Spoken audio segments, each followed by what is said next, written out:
Hey guys, this is Locke. In this video, I'm going to do my review of Winter Luartha. To start with, I'm going to say that I really like her design. I think she looks pretty cool, similar to Winter Victoria. I really liked her design as well. And I additionally like that Winter Victoria actually shows up in Winter Luartha's LB. In the story, they're kind of close together, and I really like that they made the LB have both of them in it. So I thought that was a really nice touch. Let's get into the review. So I'm going to start with her TMR. Um, the stats on it, like the HP, defense, and crit rate, I think it's kind of average for like a cloth piece. I think that's kind of what I would expect a cloth TMR to have. The TMR skill of increased wind 25 and increased agility 25%. Um, Typically, this would be okay. However, I think there's a better one, which is Tifa's TMR, which also gives you, wind attack. So, um, therefore, I don't think it's special. Like, I don't think it's a unit that I would recommend somebody to get because it's because of the TMR, but it's decent on its own. Um, However, I think there's a better skill, like for Winter Luartha herself. I think there's a better skill that she should take advantage of before she looks at the TMR skill. Um, and I also want to mention the master ability of increased defense penetration and critical damage. Just keep that in mind because we can add to that later on when we are covering the skills. Um, so I'm going to talk about the stats very briefly. The only thing that I really want to mention is that she's really, really fast. Like if you add up all her agility, it comes up to 68, which is like really, really fast, right? So yeah, she's really speedy, and yeah, I guess keep that in mind as well as as I'm talking about the skills because there's something particular that I want to cover about which makes a lot of sense with that because she has very high agility and she'll be able to take advantage of something. Um, so now let's go into her skills. And when we go into her skills, there is really just one thing that sets her apart um, when it comes to her whole gimmick, and that is this particular skill called Binding Javelin. You have to look at the upgraded version because that's the one that really shines out. So it's a range 6 skill with a height range of 5. And typically, when I have a height range 5 skill, similar to the Javelin throw on 9S skill, the range actually increases for every 2 heights you are above the opponent. Like, for example, if you are on height 3 and the opponent is on height 1, your range actually increases from 6 to 7. So, this skill additionally also is able to um, inflict immobilize, like has a 50% chance to inflict immobilize when you perform a critical hit. And her kit really, like if you look at um, her passive, like she has a high crit rate, and so she's really geared towards doing a lot of critical hits. So you really want to be able to make sure she's always doing a crit. That's because her whole kit is based on critical hit, right?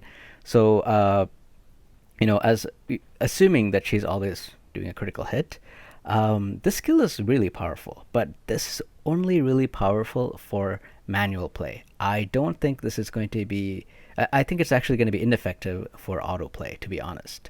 Um, and the reason for that is so this is a range 6 skill. It has a modifier of 165%. Suppose you're an auto, right?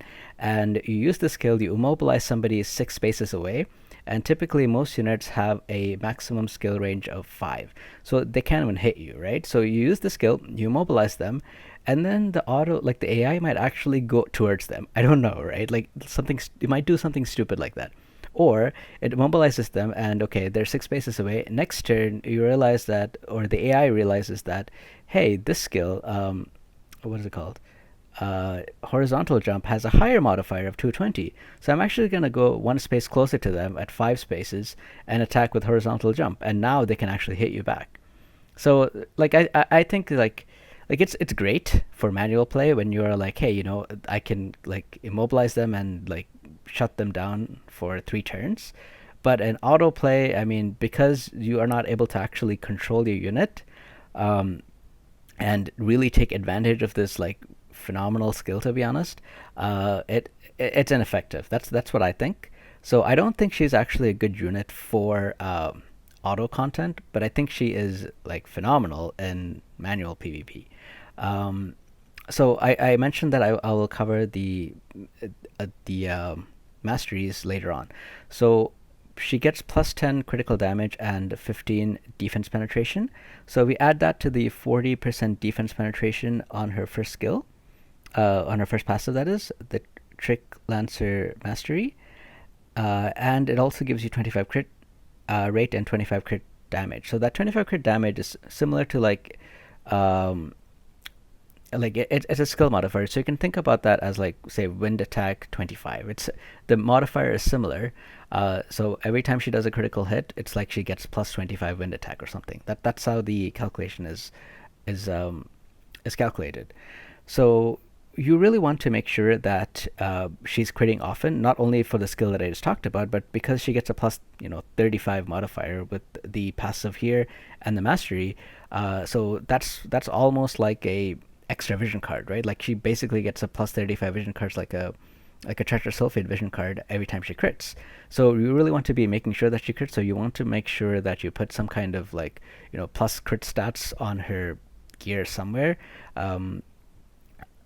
Like maybe give her a crit weapon or figure out some way to give her crits, because you really want her to be critting often. It's also good that her card comes with extra crit chance as well. But either way, like you really want the crit chance to be like very close to 100. Like she should be critting as much as Titus, if not more, to really be taking advantage of her. And then her second skill, the Unwavering Javelinier, you really want to be taking this all the time, because this skill is what unlocks the extra range on the blinding binding javelin, which gives you, it increases the range from range 5 to range 6, and I think that's her whole gimmick. Like if you're not taking advantage of that, I think there are other units that'll probably do just as good a job as her, or if not better. I'll get into that later though. So anyway, in addition to that, it also gives you Nullify, Confusion, and Stun. She also gets some other status effects, but it's not the popular ones. Let me just double check. Yeah, it's not Stop, Disable, and Charm. Those are the three things that I really look at. Berserk is nice. I mean, there's King Mont that berserks, but it's really only King Mont that berserks. Whereas with Stop, there are so many units that do Stop, right? So I prefer to have Stop, Disable, and Charm resist on units, but this is what she has. So in addition to that, she also gets Nullify. What did I talk about? Nullify, Confusion, and Stun, which is a nice added bonus. The other passives, I don't really think it's great on her. I really don't like these negative resistance passives, because that actually ends up taking a lot of damage on this unit, and I don't really recommend that. So I don't think that's great. Like it could be like very niche situations where you're trying to DPS a raid boss as soon as possible or something. Sure, then it might come handy. But in most cases, you really don't want to take that. And Jump On, again, it might be niche maps that you want to get somewhere on some turns. Like you might want to optimize her so that she reaches it on turn 1 or something. But in most cases, you would just want to take her to masteries that are designed for her class. So if I look at her skills, right, like I'm not going to go over all of them. I'll talk about her buffs in a bit, but just her active skills. Like if you remove the binding javelin, if you just look at everything else, it's kind of it's okay. Like it reminds me of like a Ruinstern, right? Like it does a lot of damage. It can break physical barriers. It can decrease defense. Like the first skill is kind of unique, I guess. It decreases agility and attack at the same time, but I mean it's there isn't anything special about it, right? So it's just like any other unit if you remove that binding javelin. So if you think about using her in a win team, right? Like you remove binding javelin and you're using it in a win team with Tifa and 2B, and of course she will go well with them because she's a wind unit. But what's the difference between using her or using Halloween Leela? Like I don't think there's, sure they do magic damage, but they all go together. They're all wind units. They're all gonna buff each other, and Halloween Leela might actually complement them better because she offers magic damage and she also heals and does other things. But whereas she just does, like she buffs them because she's a wind unit, but there isn't anything special about her if you take out that binding javelin. But I don't think, again, if you look at those two units that I just talked about, Tifa and 2B and her, If you use Binding Javelin with those two units, that's not like it's not great because the other two units really want to get up close to do damage, right? Like they're short range units. So to really take advantage of the Binding Javelin, you have to actually center the entire party around that ability. Like you want to use Halloween Leela. She will work fantastic with that unit because she actually has skills that are like range 6, right? So she will actually be able to attack enemies after they've been immobilized and still stay far away, and the enemy is not able to run away. But again, you really want to be like playing this manually to take advantage of this mechanic. If you're not playing manually, then you know I'm sure like she will do fine. Like she's just as good as any other unit. But then why are you spending X amount of Azure and buy shards and all that on a unit that's just as good as anyone else, right? Like there isn't anything special if you remove that Binding Javelin. But for manual PvP, and if you build the team like around her, I think she'll be like very very good, right? Like imagine imagine her with two other rangers, right? So typically when you're fighting rangers and they're coming towards you, you can immobilize one of them with your immobilize skill, and then they can't reach you, right? Like if your enemy is say King Mont and like Black Rose Helena and something else, right? And they're charging with King Mont towards you because they want to berserk you and you can't kill him easily. So what do? You immobilize them, and now they're stuck. Like if they move forward with Black Rose Helena, your rangers can probably kill them. If they King Mont can't move, so King Mont is just gonna stay there. You can like shoot arrows at him until he's dead, or like your opponent really can't do anything. So you can utilize her in specific comps where you have long range units to take advantage of this immobilize mechanic when they're approaching you, and it's great. Like it's pretty powerful in my opinion. And with the range height of 5, again, if you're playing, manual matches, you're most likely going to be playing that in class match, right? And in class match, usually height is a huge factor. So having the skill with range height 5 and and range of 6, yeah, that's very very powerful for manual type of content. So I really think she's designed for that kind of I don't know what the devs had in mind when they designed it, but looking at her skill set, I can say that she'll probably do very well with the right team built around her, where everyone can take advantage of this, this long skill, this long range on skill. But for most content, especially like auto content, I don't think she's special. I don't think she's I don't think she is worth the Visio to spend and pull. Unless you like the unit, she looks nice, you're really into Christmas, all kinds of things, yeah, go for it. But just talking, how effective is this unit? I don't really see it. Like for auto content, I don't really see it. And even for manual PvP, if it's a team that's not specifically built with her in mind, I don't think it's that good either. Um, but I do think that she has the potential in manual PvP to just be such a huge surprise factor. Because first of all, let's talk about that 50% chance to immobilize. This 50% chance is multiplied by your faith and opponent's faith. If you're taking advantage of it, most likely you're going to be running on 97 faith. So if the opponent has 50 faith, which generally they do because they want to be able to use buffs like haste and bells. So with 97 faith for you and 50 faith for them, you have about a 73% chance of landing immobilized from 6 spaces, if not 7 spaces away, depending on height, right? That's very powerful in my opinion. And this can, again, stop opponents' plans like dead in their tracks. Because, for example, suppose they're running some kind of a Keen Blade comp and they want to rush you right at the beginning. And you see this and you immobilize their carry. And now, sure, they get off Keen Blade, but the carry takes their turn and they can't really advance at you. They're stuck. They can't even run back, right? So if the game starts, and remember I said that I was going to bring up the 68 agility, that's one of the fastest agilities in the game. So she is more likely to take a turn before your opponent, and with a movement of 3 and a range of 6, sometimes range 7, you might be able to actually get the first hit on an opponent in a lot of CM matches, right? So at the very beginning, you can already like immobilize somebody by chance, with a high chance, right? And your opponent is stuck. Like, what do they do if they're immobilized? They can't advance, right?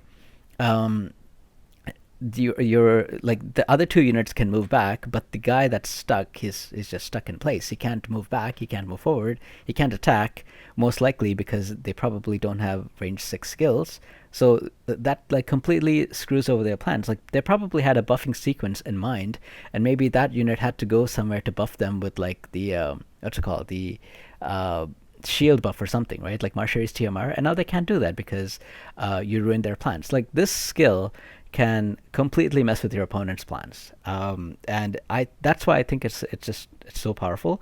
Now, immobilize as a status effect is not as powerful as stop or disable, but a lot of people build for stop resist and disable resist because those effects are so dangerous, right?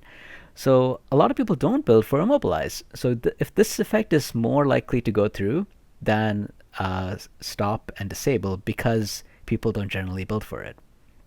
Um, so that's why I think that this unit is great for manual type of PvP, but you know you have to really build a team around that unit in mind. It's not going to work for everything, and I also don't think it's you know I also don't think it's good for auto PvP. So that's my verdict on the unit, right? Like if you are really into manual PvP, I think you should consider this unit. But even if you're considering the unit because you really like manual PvP, think about the teams that you would play. Like if you're more likely to play bruiser type of teams that have shorter ranges, then you really have to think about how you would take advantage of this mechanic, right? Like you can stop somebody, or not stop, you can immobilize someone, but then what are you going to do with that? Now, are you going to approach them with your bruiser and attack them? Because if you do, then they're going to be able to attack you as well. And maybe that's okay, because maybe you just need to immobilize somebody so that King Mon can go and berserk them the next turn, or a Ketone can go and drain force them the next turn. Maybe that's what you're trying to do, and so that could work. You just have to really think about it. Overall, I do like this unit for manual PvP, but I'm not going to be pulling on it. I just don't have the Vizier. I've drastically cut back on my Vizier spending and everything in this game, so I have 12k Vizier, and that's just not enough to pull her or build her, even if I happen to luckily pull her. If I do happen to luckily pull her from the 2 tickets, I will put her as my screen unit, like my home screen unit, and look at her and say, hey, she looks nice. But that's it. I'm not going to be building her. Although I really like the range type of playstyle, it's just something that I can't really afford with the amount of Vizier that I have right now. So that's my review on her. I hope you guys enjoyed listening to my thoughts. If you have other questions or comments, or you guys want to add something that maybe I have missed or overlooked or something, let me know as well. I'm more than happy to hear your thoughts. And until next time, I hope you have a great day. Take care now.